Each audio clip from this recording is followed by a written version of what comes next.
આખા ભારતમાં મહિલાઓનું જે પ્રતિનિધિત્વ હોવું જોઈએ એ બહુ ઓછું છે. એમાં ખાસ કરીને ગુજરાતમાં ધારાસભ્યોની જે સંખ્યા છે એ માત્ર ને માત્ર 14 ધારાસભ્યો છે 2022માં જે ચૂંટાયેલા મહિલા ધારાસભ્યો.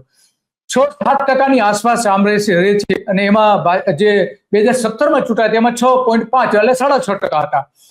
તો ભાજપના એમાં 11 હતા અને કોંગ્રેસના 3 ધારાસભ્યો હતા. તો આ જ રીતે લોકસભામાં પણ આપણી સામે ઘણા બધા વિગતો આવતી હોય છે. લોકસભામાં પણ અત્યારે આપણે 4 સંસદ સભ્ય લોકસભાના સભ્ય મહિલા છે, એમાંથી 1 કોંગ્રેસના અને 3 ભાજપના છે.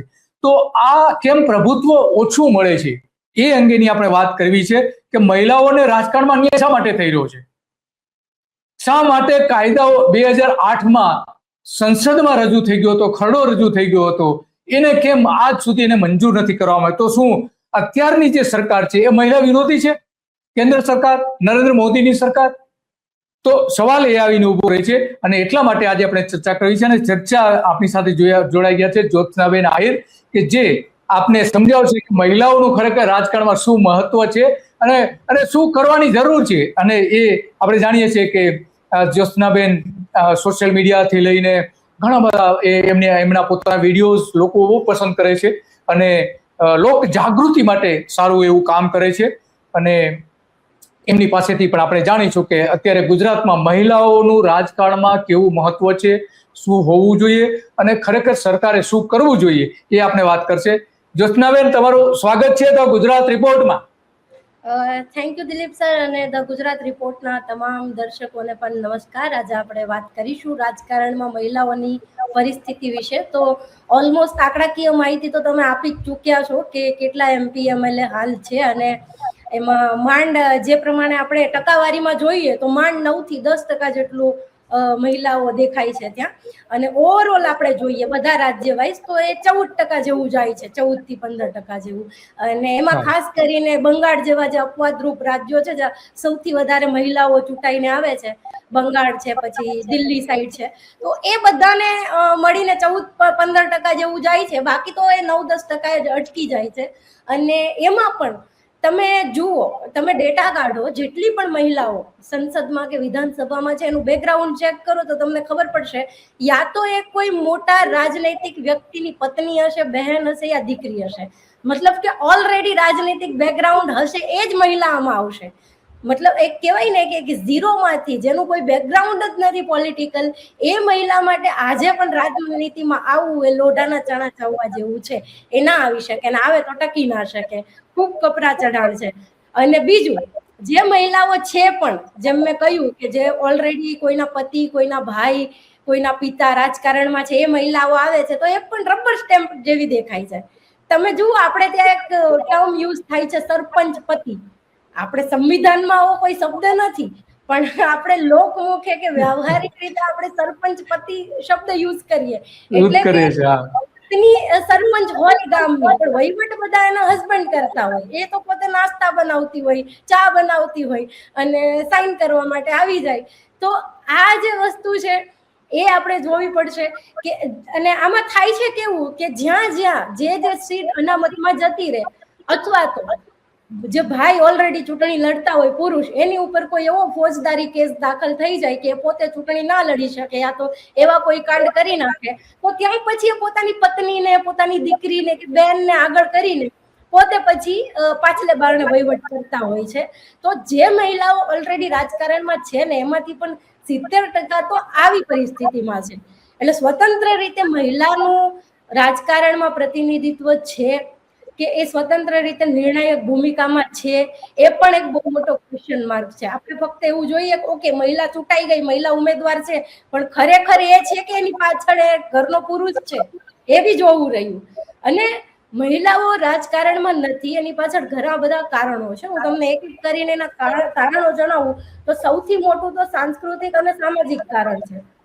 આપણે ત્યાં લગભગ દુનિયામાં બધે જ મહિલાઓ એટલે શું કે ચૂલા ચોકા, ઘર, બાળકો, પારિવારિક જવાબદારીઓ સંભાળવી, કોઈ આમ નિર્ણાયક ભૂમિકામાં મહિલાઓ હોય એવું આપણે બહુ જૂના સમયથી દેખાતું નથી. અને જ્યારે આપણે આ વાત કરીએ ત્યારે ઘણા બધા લોકો ઇન્દિરા ગાંધીનું, પ્રતિભા પાટીલનું ઉદાહરણ આપીને એમ કે નહીં આપણે ત્યાં તો જુઓ આવા ઉદાહરણ છે. તો ભાઈ આ તો ભાઈ આવડા મોટા આકાશમાં ધ્રુવ તારા જેવી વાત છે જે ક્યારેક ક્યારેક દેખાઈ જાય. આના લીધે તમે આખા આકાશને કઈ રીતે સર્ટિફિકેટ આપી શકો કે બહુ બધું છે?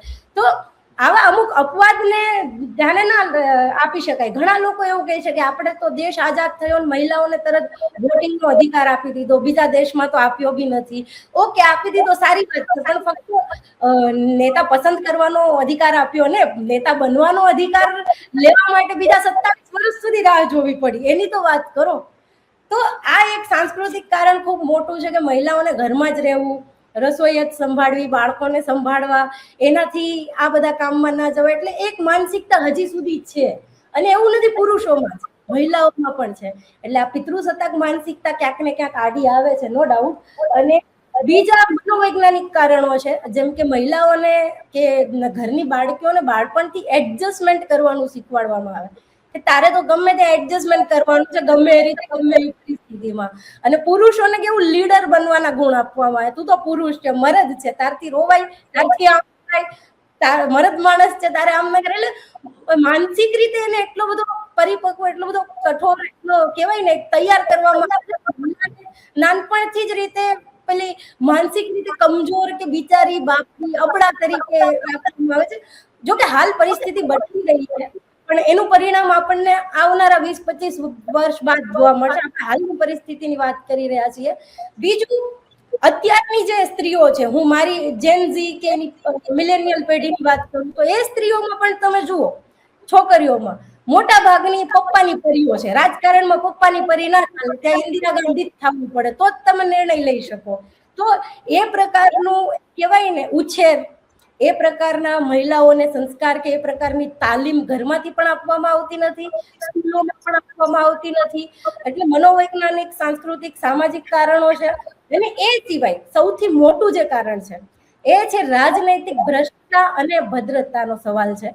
કેમ કે રાજકારણ તમે જુઓ, મની પાવર અને મસલ પાવરથી ચાલે. જેની પાસે અઢળક રૂપિયો હોય, જે ગુંડા મવાલી એકદમ પેલું બાહુબલી ટાઈપ હોય, એના જીતવાના ચાન્સ વધારે છે.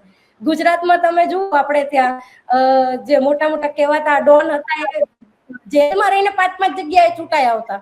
આવા યુપી બિહાર બાજુ જાઓ તમે, બાહુબલીઓના ચૂંટવાનું વધારે ચાન્સીસ હોય છે. અને મહિલાઓ માટે આવી પરિસ્થિતિમાં રાજકારણમાં આવવું, સર્વાઈવ કરવું, ટકવું એ ખૂબ અઘરું છે.